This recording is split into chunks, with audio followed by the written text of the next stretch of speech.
Welcome to the review of the Division II 2019 NCAA Convention proposals.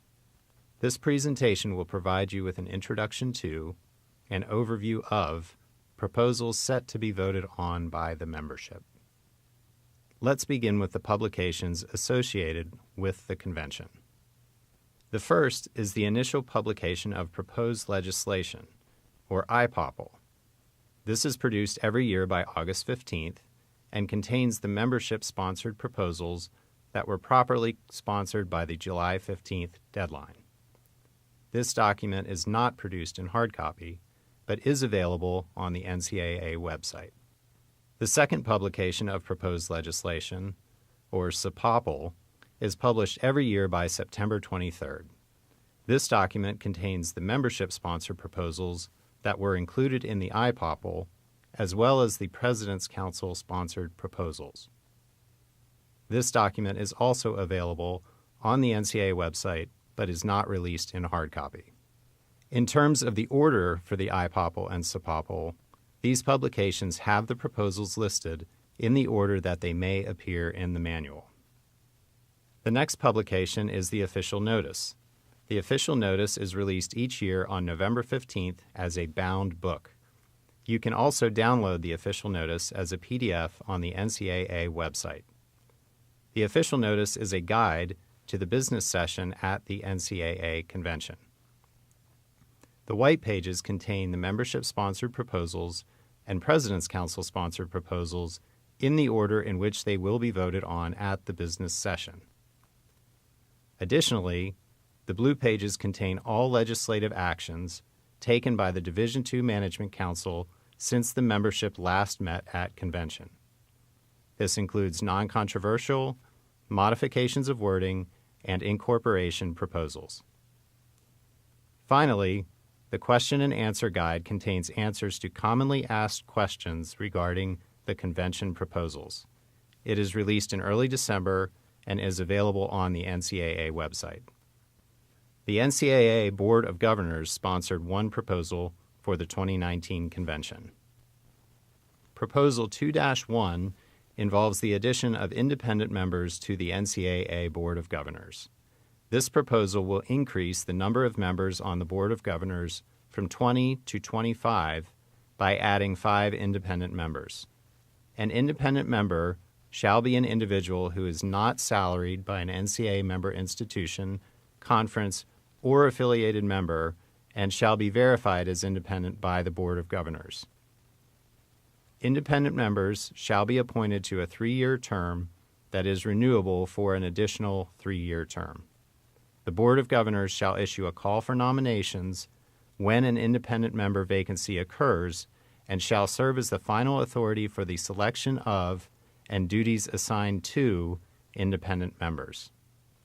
Proposal 2-1 involves the addition of independent members to the NCAA Board of Governors.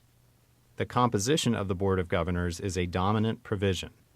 Amendment of a dominant provision requires a 2/3 majority vote of the total NCAA membership present and voting at a joint session, which will occur on Thursday afternoon at the 2019 NCAA Convention. Now let's review the Division II Convention proposals. Proposal number 2-2 is sponsored by the President's Council and will require an active member institution to complete a student-athlete health and safety survey on an annual basis pursuant to procedures as determined by the Committee on Competitive Safeguards and Medical Aspects of Sports. It will also establish a penalty for failure to complete the student-athlete health and safety survey, which will be the forfeiture of Division II institutional enhancement funds. If adopted, the requirement to complete the survey will be effective August 1st, 2019. However, the implementation of the penalty will be delayed until August 1st, 2022. Presently, there are no publicly available tools for obtaining student-athlete health and safety information. This legislation will collect this information, and it will be made available via the Institutional Performance Program, or IPP. Proposal number 2-3 involves coaches' certification and would require all coaches to complete, on an annual basis, specific educational modules chosen by the Division II Legislation Committee. A coach would not be permitted to recruit off-campus or direct, supervise, or observe countable athletically related activities, or CARA, until the coach successfully completes the required educational modules. This proposal is sponsored by the President's Council, and if adopted, would be effective on April 1, 2019, for certifications of coaches for the 2019-20 academic year and thereafter. This proposal accounts for the new online coaches education program, Division II University, which includes health and safety education as well as NCAA rules education. Current legislation requires coaches to pass an online coaches certification test before being able to recruit off campus.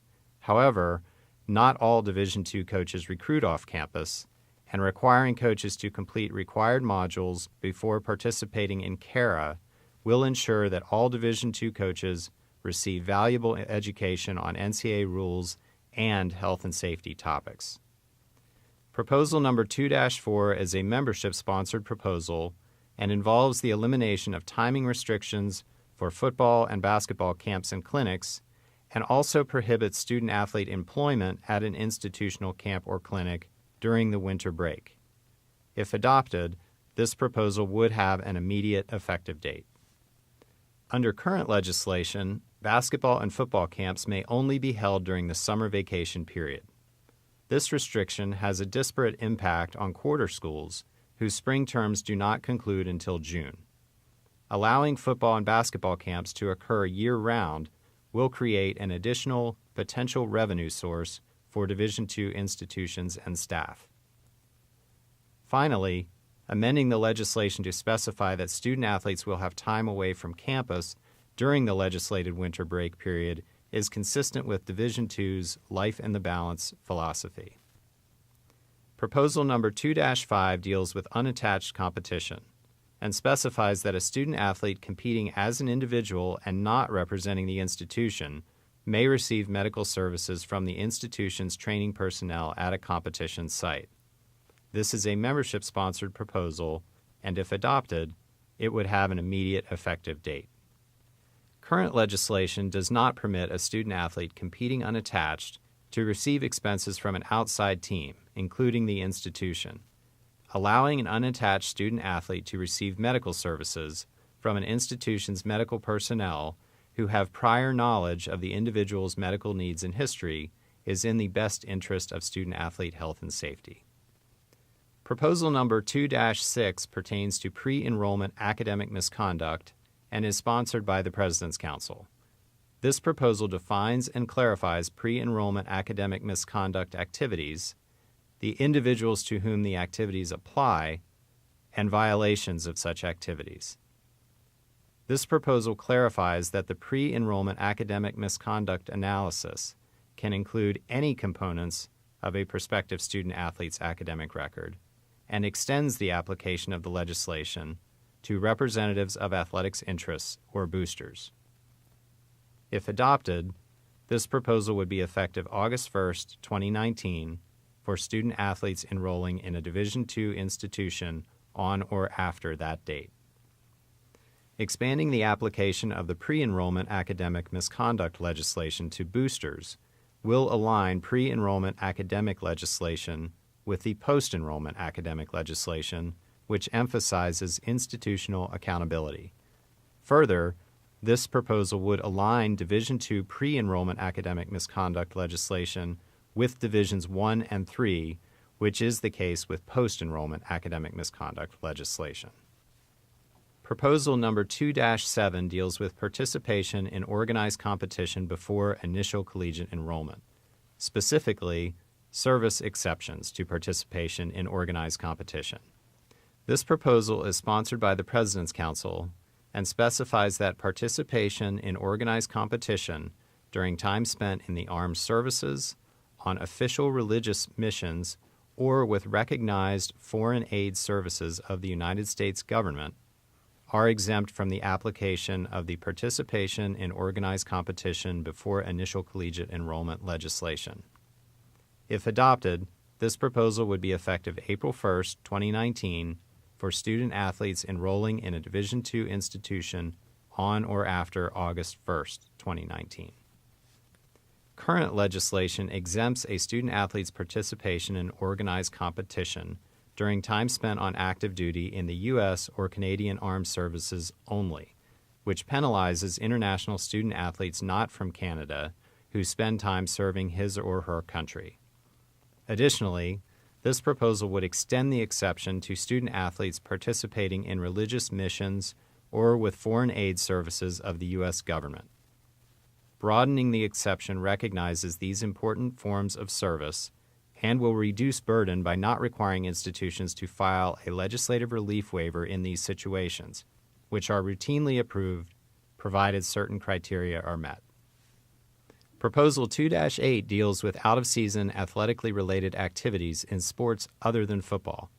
This is a membership-sponsored proposal, and if adopted, would be effective August 1st, 2019. Current legislation permits 2 hours of team activities per week within the 8 permissible hours of CARA outside the playing season. This proposal would increase the amount of team activities from 2 to 4 while maintaining the 8-hour weekly limit. Increasing the limit to 4 hours of team activities would provide coaches more flexibility within the 8 hours without increasing the total amount of time for CARA outside the playing season. According to a 2015 goals study, nearly half of 6,700 Division II student-athletes surveyed indicated that they preferred spending more time in organized off-season practices or workouts, while only about 15% preferred less time in such practices or workouts. Proposal number 2-9 is a football-only vote that involves football's spring practice period. This is a membership-sponsored proposal that would permit 15 practice sessions within a period of 36 consecutive calendar days, omitting vacation and examination days officially announced on the institution's calendar and days during which the institution is closed due to inclement weather. If adopted, this proposal would have an immediate effective date. Current legislation permits 15 practice sessions during a 29 consecutive calendar day period. In order to complete 15 practices in 29 days, institutions schedule 4 to 5 practices per week. Adding 7 additional days to the spring practice period would allow institutions to conduct 3 practices per week instead of 4, which could reduce fatigue and allow additional recovery from injuries. Additionally, the additional 7 days will allow institutions the ability to make scheduling adjustments for spring break, inclement weather, and situations where multiple sports teams are using the same facilities and fields.